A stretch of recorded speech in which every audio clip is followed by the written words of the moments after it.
اس مرتبہ تو ہمارے لیے یہ خوش نصیبی کی بات ہے کہ ہمیں 3 عید ایک ساتھ مل گئی. اور بھائی 3 عیدیں ہمیں اس مرتبہ ایک ساتھ مل گئی. اب آپ کہیں گے کہ کیسے مل گئی؟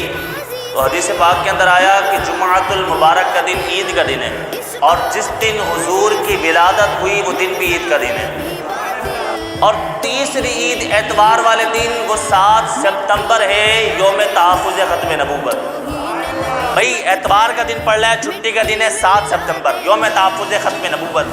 آپ کی اسی مرکزی جامع مسجد الہی سے ہم ایک گاڑی لے کر جا رہے ہیں کہ جو گاڑی عبداللہ شغادی کے مین روڈ پر انشاءاللہ وہاں پر ایک ریلی کی صورت میں جائے گی، اور وہاں پر جا کر حضور کے دین کا چرچا کرے گی انشاءاللہ. وہاں پر جائیں گے، سارے جائیں گے انشاءاللہ. تو آپ نیت کرتے چلیں گے انشاءاللہ. امت کے حسین رشتوں جذبات سے نہ